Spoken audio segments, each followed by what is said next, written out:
안녕하세요. 예수님이 십자가에 못 박히시고 부활하시기까지 그 사흘 동안 무슨 일이 있었을까요? 성경에는 명확히 기록되지 않은 이 미스터리한 시간에 대해 한번 깊이 파헤쳐 보겠습니다.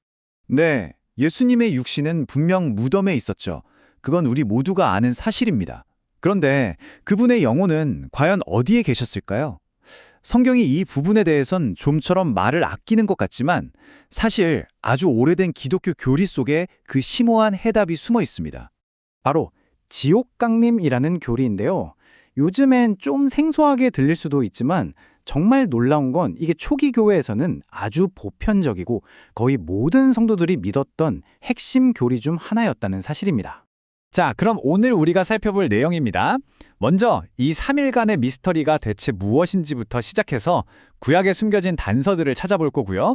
그 다음엔 예수님이 어떻게 무적행으로 내려가셨는지, 또 어떻게 하데스를 이기셨는지, 그리고 마지막으로 이 모든 사건이 우리에게 어떤 새로운 하늘의 집을 열어주었는지 차근차근 따라가 보겠습니다.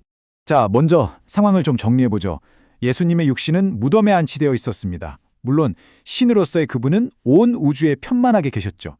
하지만 그분의 완전한 인간으로서의 영혼은요, 바로 그 영혼이 아주 중대한 사명을 띠고 특별한 여정을 시작했습니다.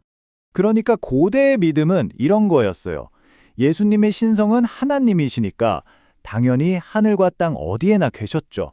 하지만 그분의 인간적인 영혼은 죽은 자들의 영역, 그러니까 성경에서 말하는 하데스 또는 수월로 내려가셨다는 겁니다. 왜냐고요? 바로 그곳에서 기다리고 있던 믿음의 선조들의 영혼을 해방시키기 위해서였죠.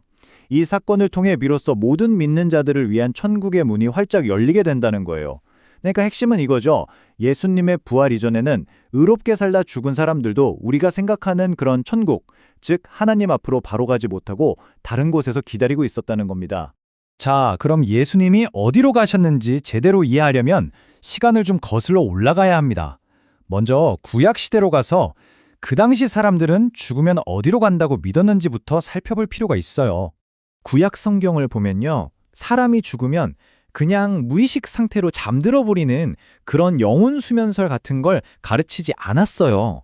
그게 아니라 죽은 후에도 분명한 의식이 있는 사후 세계가 있다고 말합니다. 그 첫 번째 단서, 바로 족장 아브라함의 이야기에서 한번 찾아보죠. 자, 창세기에 나오는 이 구절을 한번 보세요. 아브라함이 숨을 거두어 죽으니 그의 백성에게로 돌아갔더라. 언뜻 들으면 그냥 가족들 곁에 묻혔다는 말처럼 들리잖아요. 그런데 여기서 진짜 흥미로운 점은 그의 백성에게로 돌아갔다고 말하는 그 타이밍입니다. 이게 아주 중요해요. 자, 한번 분석해 볼까요?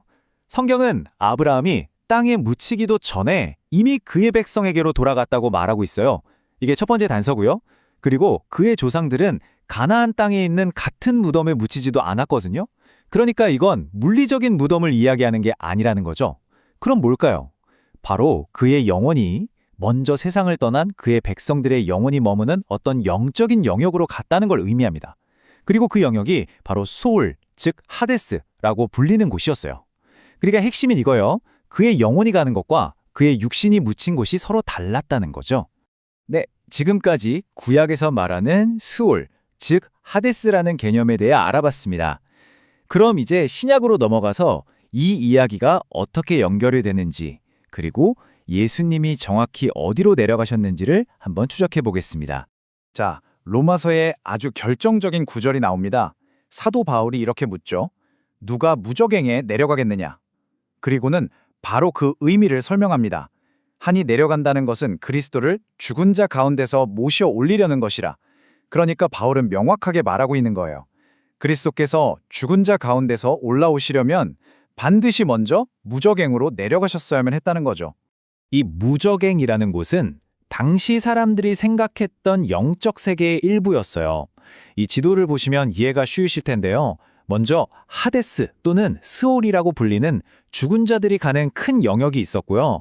근데 거기가 다 똑같은 곳이 아니었어요.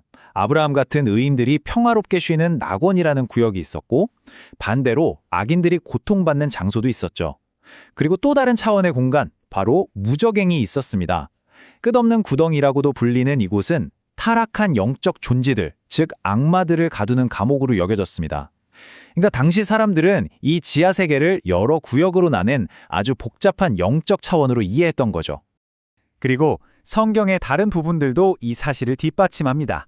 무적행이 악한 영들을 가두는 감옥이었다는 건데요.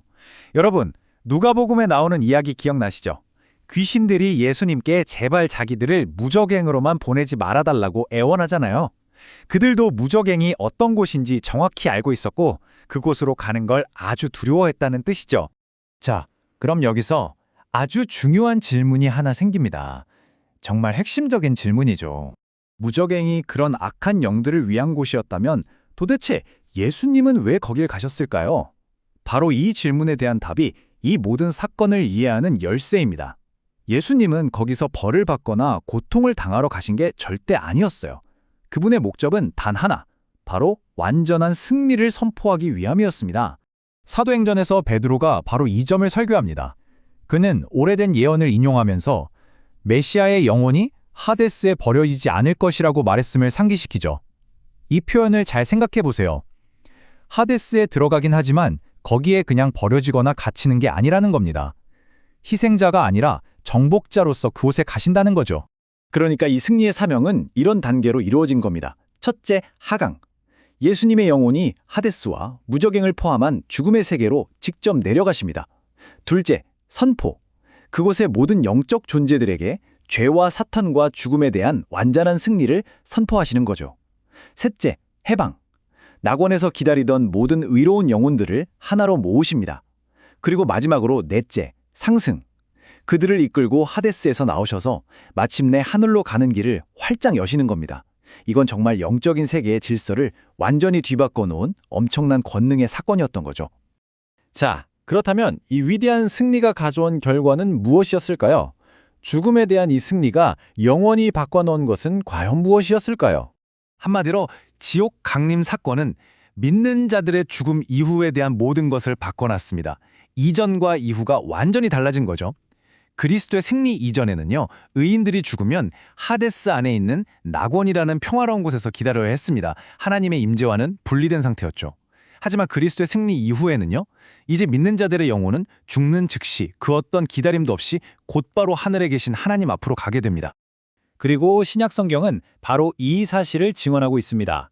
히브리서 기자는 우리가 이른 곳, 즉 하늘의 예루살렘, 살아계신 하나님의 도성에 누가 있는지를 설명하는데요. 바로 온전하게 된 의인들의 영들이 거기 있다고 말합니다. 이들이 누구일까요? 바로 구약시대의 성도들이죠. 더 이상 하데스에서 기다리는 것이 아니라 이제는 하늘의 도성에 있다는 명백한 증거입니다.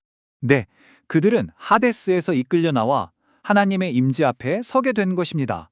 바로 이것이 예수님께서 하데스의 낙원구역을 텅 비게 하시고 그곳에 있던 모든 영혼들을 진짜 본향으로 데려오셨다는 믿음의 근거가 됩니다. 그리고 요한계시록에 나오는 예수님의 이 선포는 모든 것의 결론과도 같습니다. 나는 살아있는 자라 내가 전에 죽었었노라. 볼지어다 이제 세세토록 살아있어 사망과 하데스의 열쇠를 가졌노니. 열쇠를 가졌다는 것, 이건 완전한 주권을 의미하죠. 지옥 강림과 부활을 통해 예수님은 죽음과 죽음 이후의 세계에 대한 모든 권세를 완벽하게 장악하셨다는 뜻입니다.